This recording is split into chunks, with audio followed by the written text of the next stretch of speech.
Thank you, Manorama HORTUS, for hosting this panel and having me here. Uh, Anuparna Roy's Songs of Forgotten Trees, Nidhi's Secret of a Mountain Serpent, her second feature after Sad Letters of an Imaginary Woman, Sivaranjini's Victoria. Each of these films is different in theme and style, but there are a few things in common. They're all films about courage and grace and sexual desire. They've been made by women with a distinctive voice and a distinctive eye.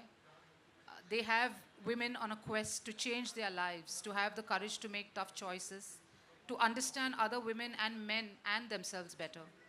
So I'd like to start off by asking each of you, what motivates you as filmmakers? What are your broad concerns as creators, as members of society?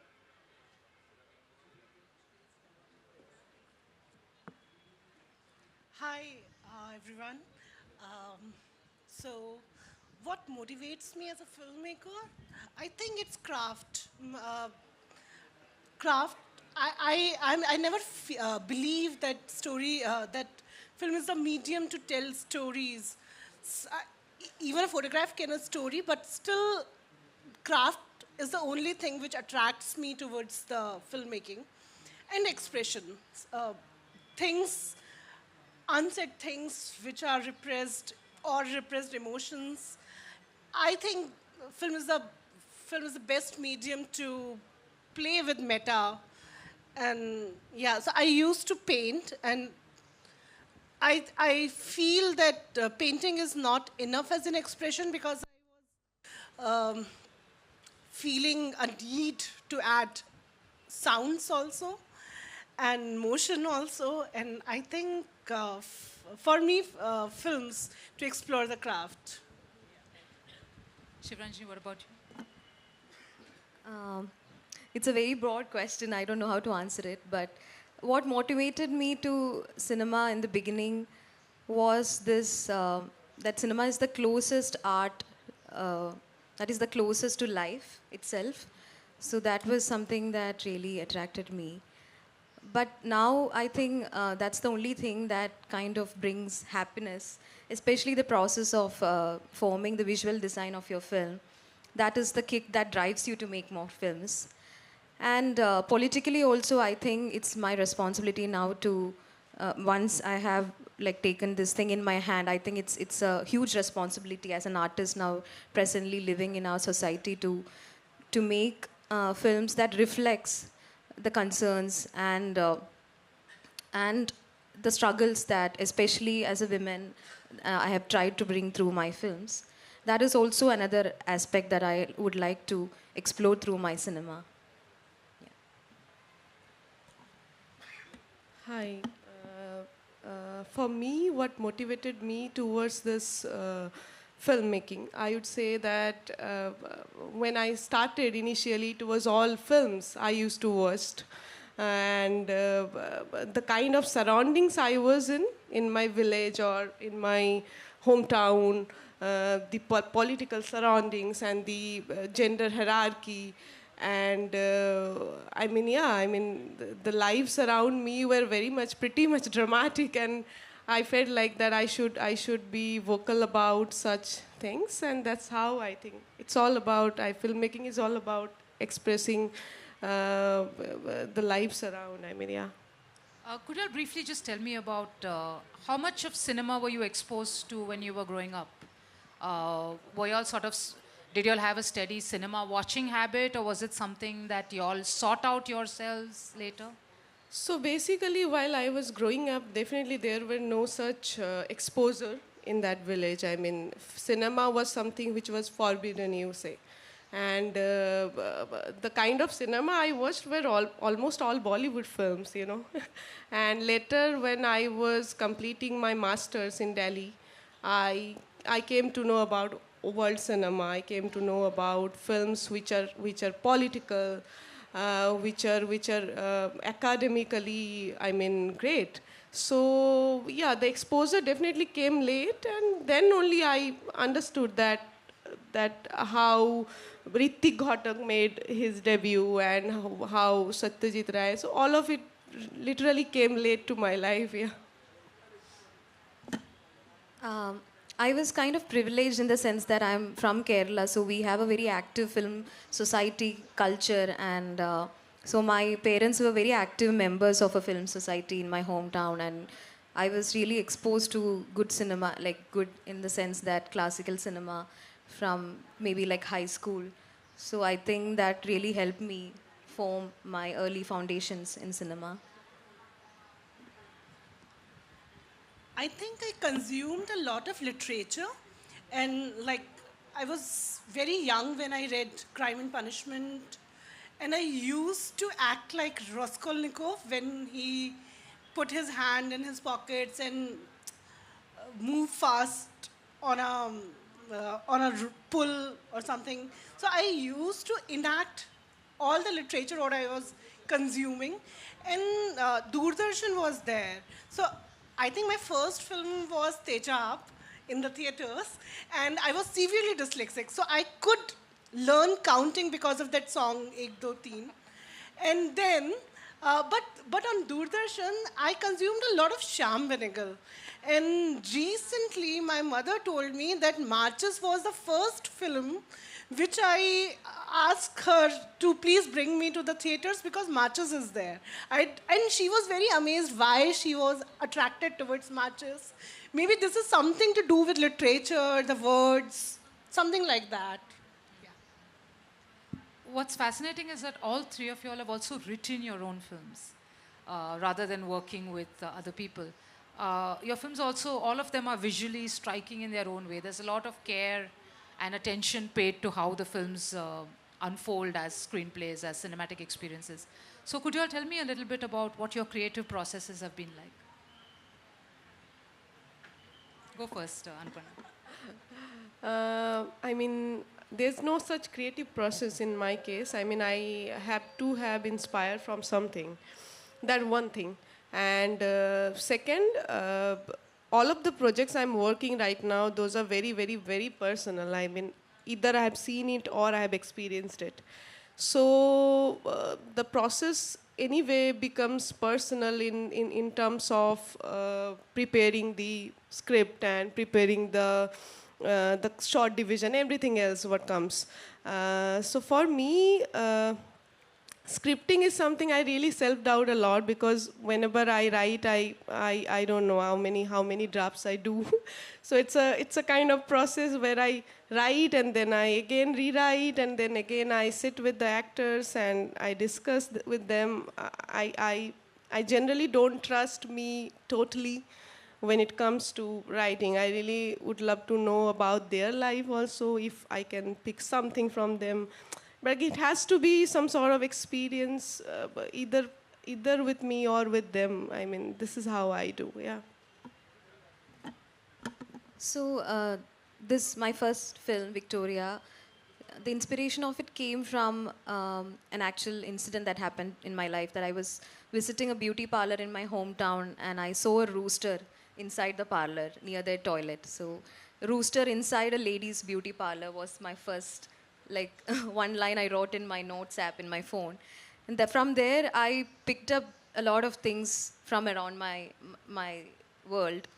Like, I would listen to women talking, maybe go to a nearby tailoring shop, sit there for hours, listen to people talk, or visit other beauty parlors and sit there for hours looking at how people communicate with each other, what kind of experiences they share. So since I wrote that one line, every visit to places with a lot of women there became like an ethnographic field trip. I would sit there for hours and then observe every gesture, every movement, how they are talking about their lives. So that really helped me write my script. I think that I'm not a writer as such, I don't consider myself a writer, but this was my process in writing this particular script. Yeah. Sad Letters, my first film, is more like a diary, and I'm a fan of non-linearity. So I was reading a book by R.D. Lang, and the book's name is Politics of the Families. And I was reading it, and it has a poem. It has a poem in which a father and son is having a conversation. It's a long poem. And I thought, if I have to talk to someone in my family, like one-to-one real talk, then whom I will choose? And it was very natural. I have to talk to my mother. And then I bring some of my diary notes from my childhood, memories and dreams mostly. And I wrote sad letters. And with this film also, Secret of a Mountain Serpent and sad letters, I think landscapes and locations inspire me a lot. I have to find a location or a landscape, and then I start to see the images in that. Yeah, mostly that. Sorry, I should just added that Sad Letters of a Mountain Serpent is set in Kumaon, is that correct? In Kumaon, and it's about, the backdrop is sort of women whose husbands are away, mostly in the army, or they have left for jobs and so on. And some of these women work in apple orchards, so apples are a very important motif in her. I forgot to bring the apple. Nidhi, she goes everywhere with apples at festivals, very sweet.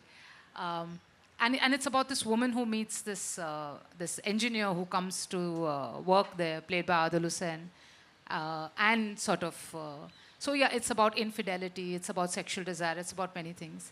Sivaranjini's film, which is actually playing in Kerala right now, Victoria, as she said, is about a woman who works at a beauty parlor, is saddled with this rooster, and it's about her and all the women who come to that parlor to discuss their daily lives. And Nidhi's film is about two women who share an apartment in Bombay, and about that kind of dynamic that works out between them, about the kind of sisterhood, if I may call it that develops between them, and their own, one of the women's, particularly her relationship with her family. These films have all traveled to international festivals. They've been acclaimed there, they've been selected at prestigious festivals, they've won awards. Tell me about your festival journeys. What has it been like taking your film to a sort of global audience and showing it there, those kind of reactions? So, my film is produced by Kerala State Film Development Corporation, and this is part of the Women Empowerment Program. So, the brief was that this film would have a theatrical release in government theatres and few more theatres. So, the primary audience of this film was Kerala crowd, theatre-going people. So, we premiered at IFFK last year, and we won the FIPRESI award for the best debut film. And from there, it actually changed for me. So my idea of applying to festivals changed after winning the FIPRESI award at IFFK. And after that only I was actively thinking that, I should see the potential of the film in other festivals.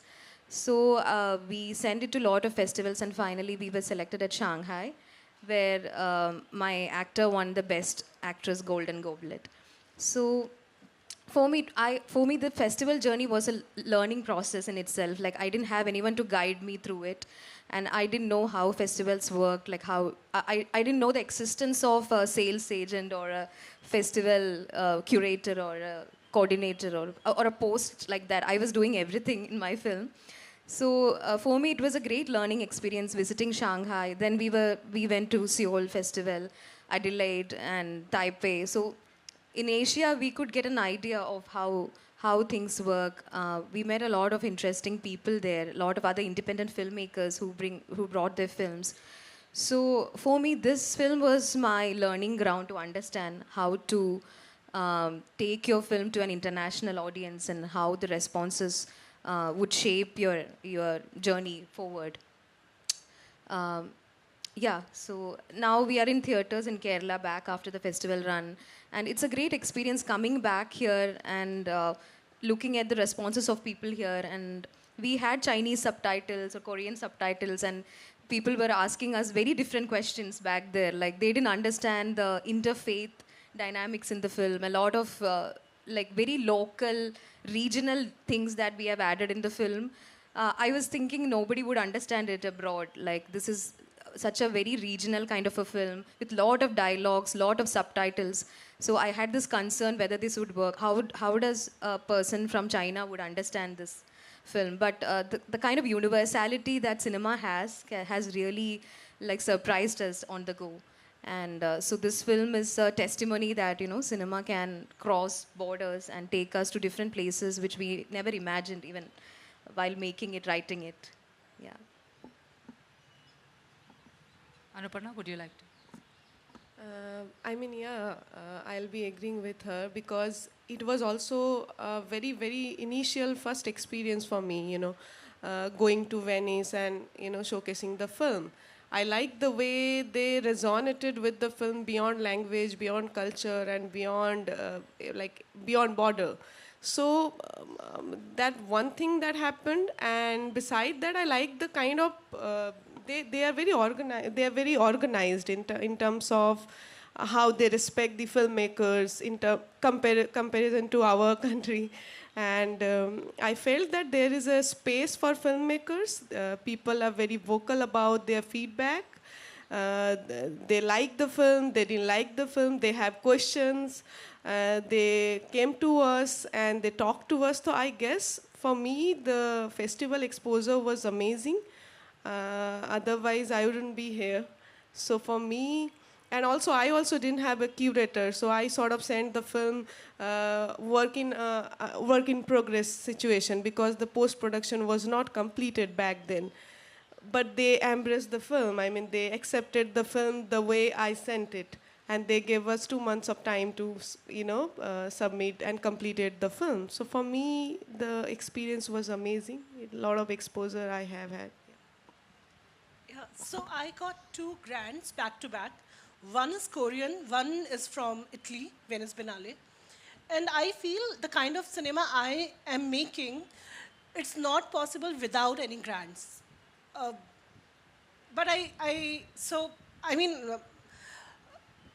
it's more experimental, it's more poetic, mostly without dialogues.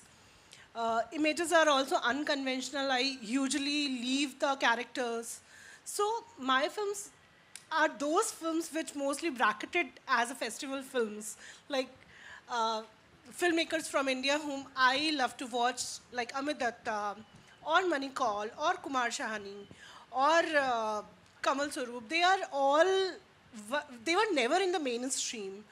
So for me, of course, it was an essential thing to get selected in a festival. And when someone from a foreign country says that, okay, this cinema is good, then I feel, then we get focus in our own country also. It's a very sad thing because I think my cinema is more folk, is more closer to the Indian Ras thing, but still, yeah, so festivals are essential for me because I don't see my kind of films in a distribution line, and yeah. I think the reason Indian films that travel to other countries and get awards there are called art house films, arty films, festival films, boring films, whatever, is because they don't get distribution. Sivaranjini is an exception, really, because you have government backing. They don't get seen here, so many people read about these films and very rarely watch them.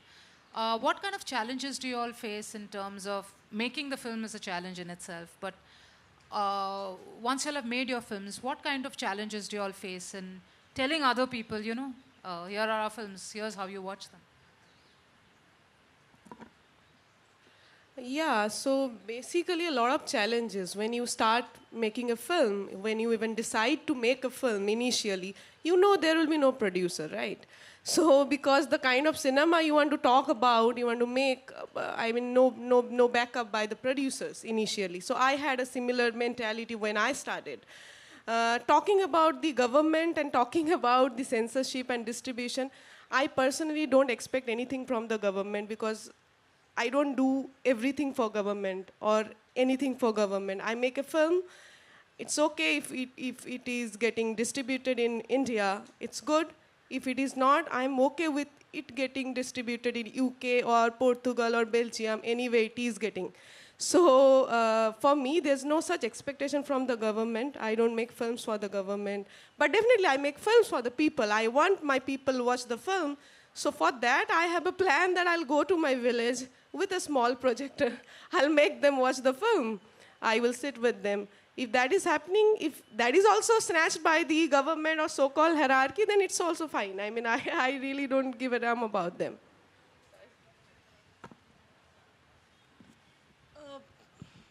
Lots of challenges. I mean,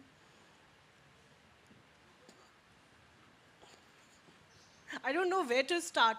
But yeah, for me, the first challenge is the creative challenge ki ras bhang na ho, because my film are non-linears. So I always worried about they should not look like a different montage.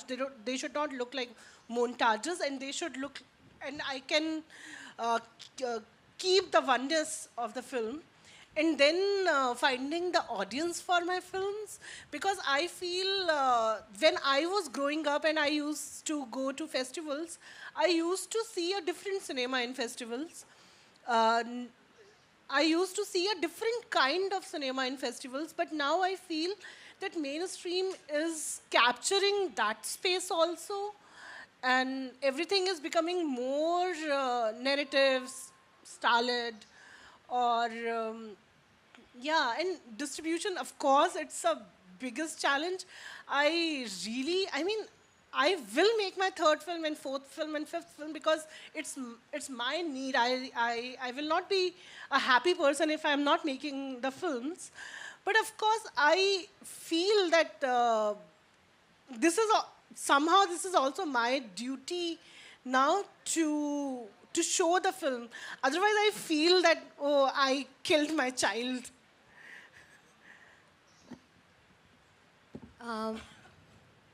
I had studied my master's in filmmaking, and then I had made short films.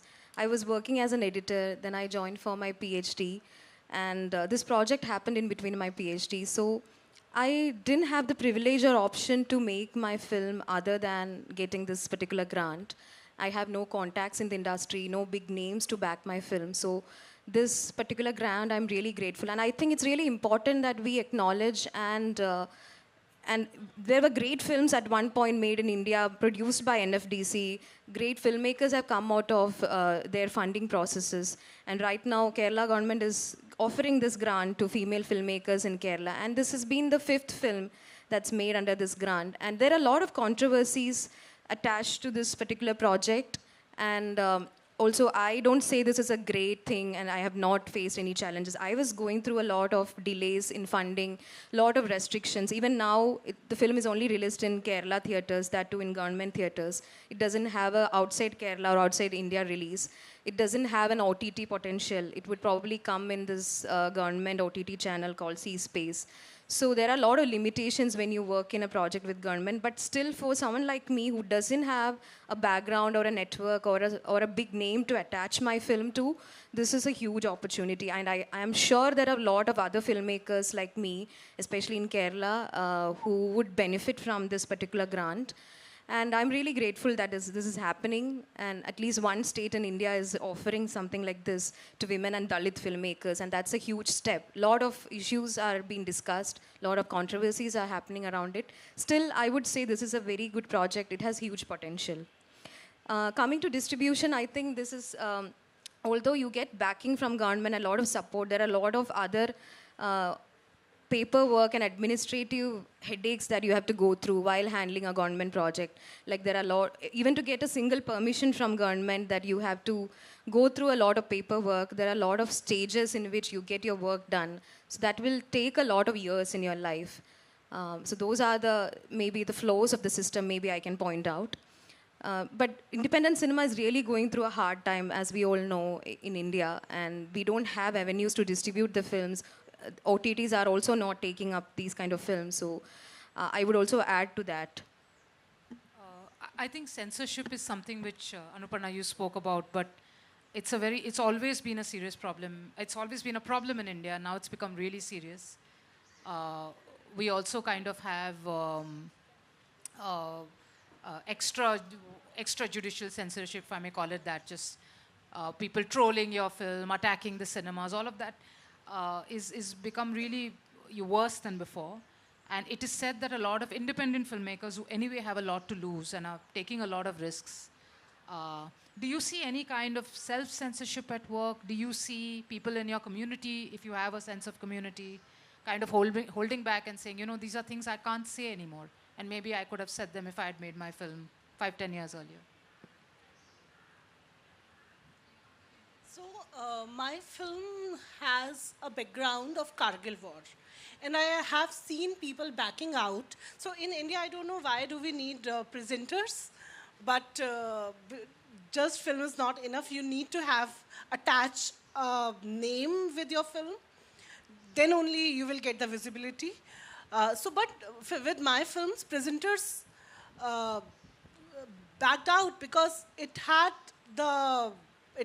because we mentioned the Kargil war. The husbands are on the Kargil war, and the wives who were at home, they fall in love with someone else. So the self-censorship, I don't see as such, at least, yeah, but I can say that in some, now I'm becoming a bit conscious because I know with the Rohan's film, they had to cut one shot of nudity. So I was just thinking maybe we can have 2 shots of it that we can send different cut to the world internationally, and maybe we can replace this shot from a suggestive shot in India so that at least we can have a creative choice in that. You're talking about Rohan Kanavde's Sabar Yes, Bonda. yes. So because my first film also have a frontal nudity, and if it will go to censor, they will ask me to make the shot, to zoom in the shot and make it like mid shot or something like that. So it's better if I plan something earlier. Yeah. Only that. Anuparna, would you like to? I'll be agreeing with Nidhi, in some cases. But yeah, anyway, talking about censorship, as I already told you, when I was making the film, I had no expectation, even no expectation getting a producer. So for me, everything was like, I'll do 2-3 jobs, I'll gather the money, but like the government and censorship never bothered me because I couldn't think in that way. I'm like, let's make a film, let's see what happened. And fortunately, the film went to Venice and we won, everything happened. But still, as an independent filmmaker, I will not prefer myself going to the censor and, asking them and begging them for a censorship. Because for me, it's fine if it is not getting a release in India. I mean, it is, trust me, it is not bothering me at all. I mean, I'm okay getting it released beyond this border. And anyway, the kind of film censorship are allowing this kind of nationalism they are looking inside films and not the truth. So for me, that is not happening. I mean, in Nidhi's film also, I saw it's an amazing film. I mean, she also didn't only talk about war and nationalism and what is happening between soldiers and how they are fighting for this country. I mean, she only talked about a woman and her desire, and she stick to it. And me as a filmmaker, I loved her film. And Sabar Bonda is also one of the films. And why would she remove the shot? I mean, obviously, they want us to be very ethnically pure, and I don't know the kind of definition they have, purity's definition, we don't know. So I guess it's a struggle for all of us. There will be a day when our film will also get a place, I mean, yeah. In India, Superman couldn't kiss, I mean, back then. They had to remove the kiss. The first Superman. The first Superman. I just have a couple of questions before I throw it open to the audience. Do you all have a sense of community amongst yourselves? Do you all meet at festivals? You all know each other from before, some of you.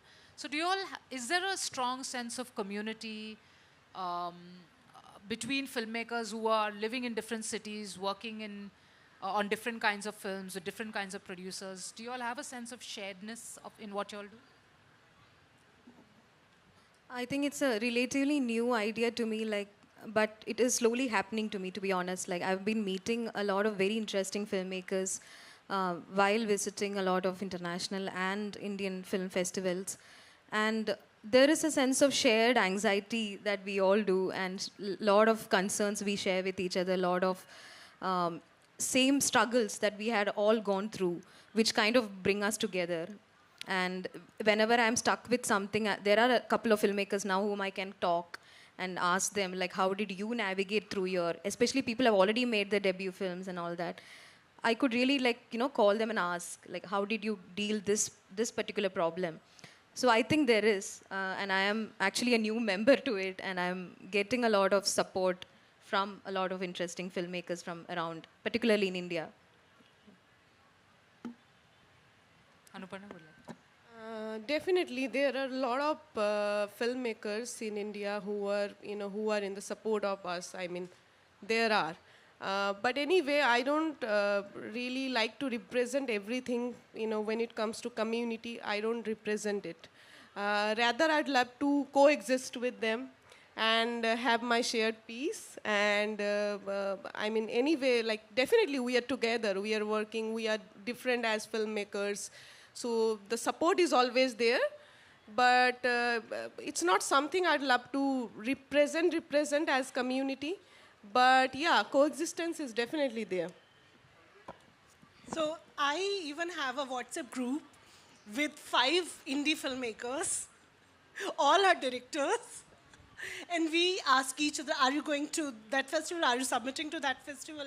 So yeah, I have that bonding and that support with me, and we keep discussing our screenplays, our ideas, our everything, our frustrations, our anger to each other. We do it on calls, we meet in the festivals. So yeah, I really have this, I also needed that community of young indie filmmakers, because otherwise it's very lonely. I remember when all the protests were going on for CA and NRC, when I was sitting at home, I was feeling very depressed and frustrated. And then I started to go out to the protests, and I feel there are many people for the same cause, and I started feeling good. So we have a community, and we talk to each other for everything. Yeah, and we go and watch each other's films, and before they are out, read screenplays, and yeah, we do that. Okay, one last question, and we'll throw it open. This tag, this label called female filmmaker or women filmmaker, how do you all respond to that?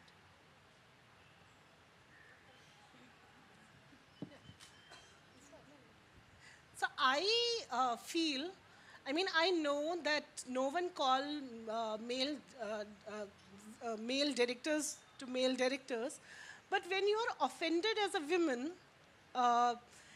you have to bring out that identity as a woman. Because few years back, there was a survey that only 3% women directors are there in the internationally also, not just in India. They are very less. And I think few years back, I can see a deliberate effort internationally also for for non-binary artists and women artists. Some support is coming. I feel this. And I think it's essential, it's okay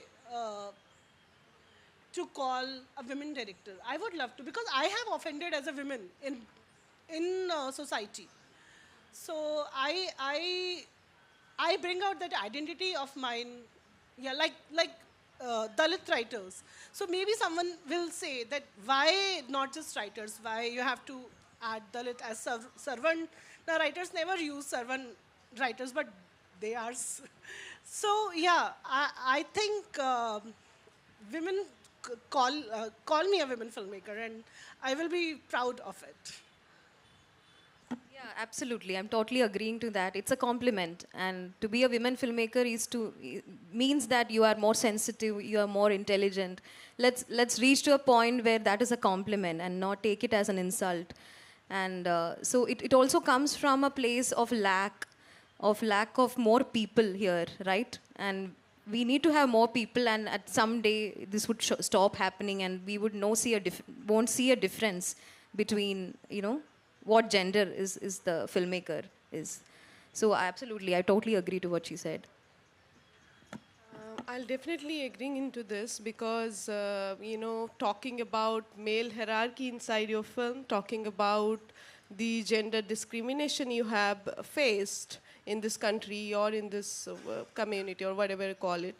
So if talking about these things call you a woman filmmaker, I'd love to, you know, be there. I'd love to embrace it. This is something I want to represent. In this case, yeah, I'm representing myself as a woman filmmaker. I'm proud of it, yeah. Can I add something? And in industry, I still feel that women directors don't have that kind of power which a male filmmaker is already having or enjoying. So hopefully we will reach on that stage soon when we can call ourselves just directors, just filmmakers, and we don't have to attach our identities, gender identities with it. Yeah. Thank you. We'd like to throw it open to questions if there are any.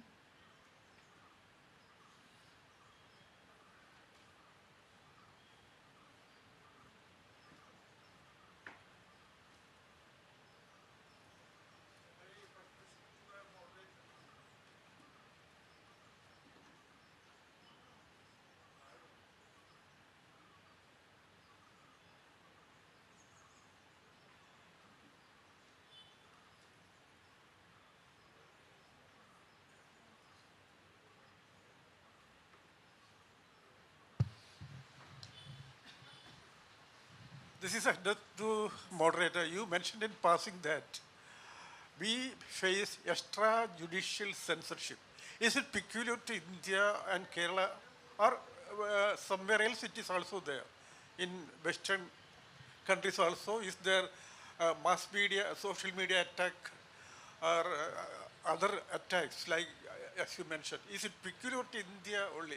I mean, since I'm an Indian journalist, I know mainly about the Indian experience, but I've also read about, say, censorship in Iran or places like China, where the government has a very, very strong role in what kind of films are funded and sent to festivals and released and so on. In India, we have the problem that we have a lot of censorship that goes beyond what the CBFC, what they call the censor board.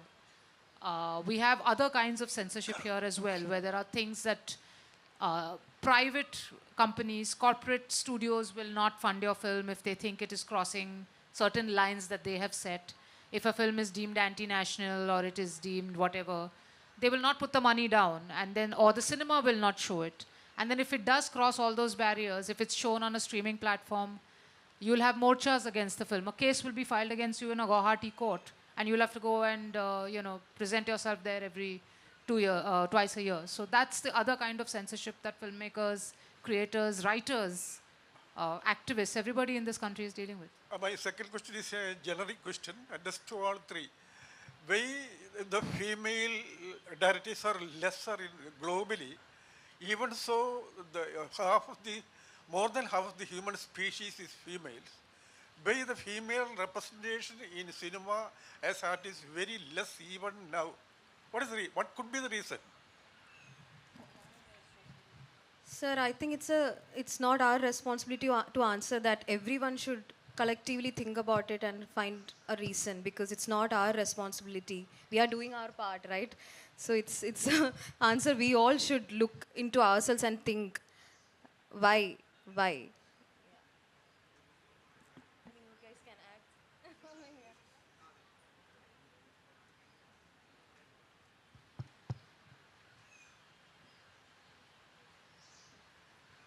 Hi. So I have questions in mind. So I have not properly structured it. So if it doesn't make sense, I'm sorry. So my question is to Nidhi. She talked about she works a lot with images.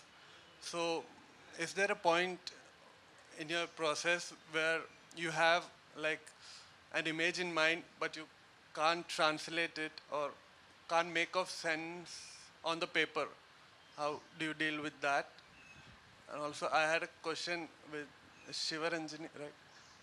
So you talked about you had an idea of the movie when you watched Chicken and that, and then you went into that parlor to listen to more conversations and stuff like that.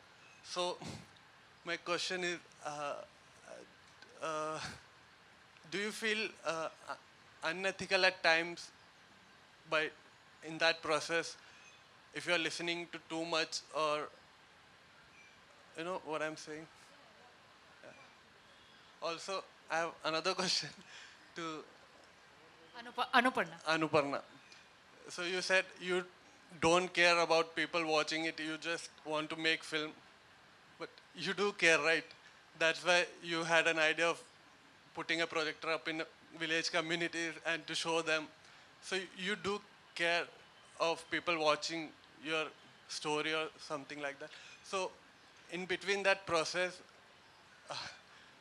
how do you deal with the frustration coming in? Like, don't you want to put in the towel and fuck, like, sorry, say, what am I doing? Does this all make sense? Is my movie really that important? Because a lot of things are happening. What should I? Yeah, great questions. So yeah, answering to this particular question, trust me, when I made the film, I really didn't think about government. I don't generally. I don't. I made a film and I knew I'll be sending to few festivals, and it's okay if it is getting selected, it's okay if not. I'll go back to my village because that's where I can have my people watch the film. So basically, the idea is not that I don't want to show the film. The idea is coming from them that they don't want our film. Basically, my film. You know, they don't want my film because I talked about Palestine. Because the film is not talking about sisterhood. The film is talking about romantic relationship between two women. That can't be happen, right, in India. So basically, all I'm expecting right now from the festivals. But in case festivals also ask for the censorship, then I don't think so my film will have any place. But again, I told you that I'll go back to my village with a small projector. I'll show the film. But I'll not stop making film, I'm saying.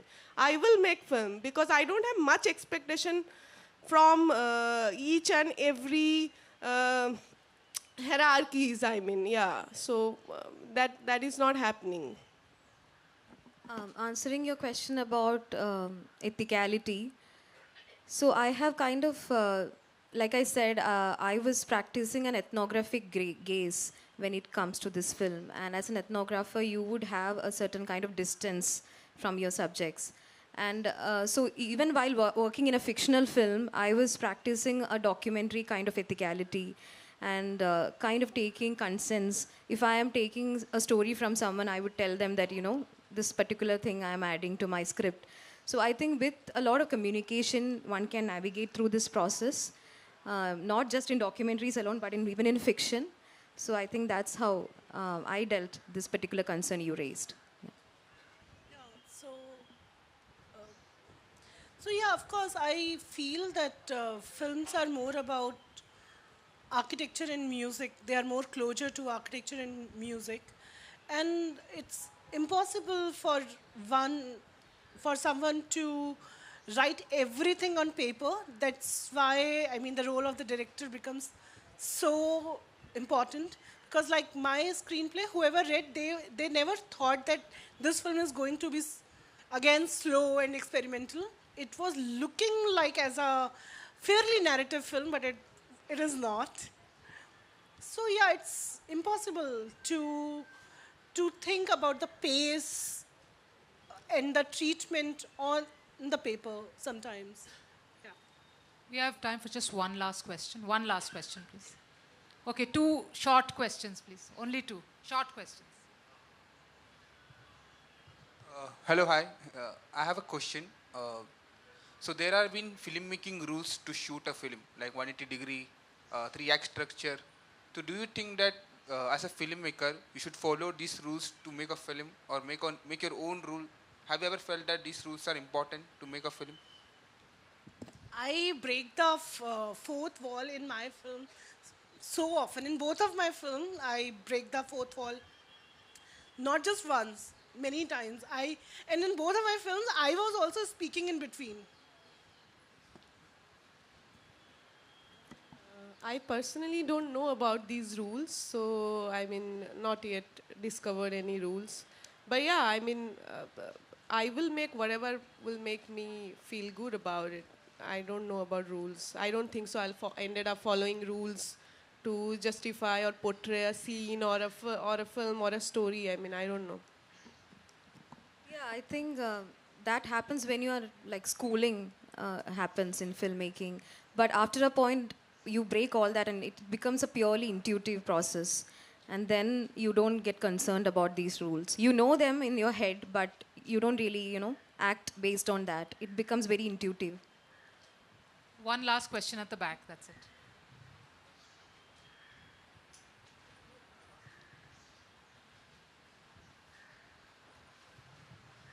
Hi.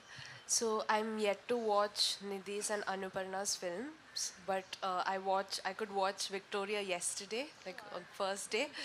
Thank you so much. Yeah, it was a beautiful experience for me, and there was this one interesting bit after the first half when No spoilers. yeah, no spoilers. I'm not giving details, but after the first half, there's this surreal scene that she goes into this woods. Yeah, please don't say it. Yes, Yeah. there's surrealism in the movie.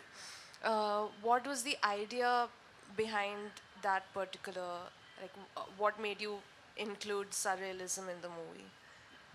I think the film largely stays in a very realistic realm, and for me, I had to break it to go through the inner emotions of the character.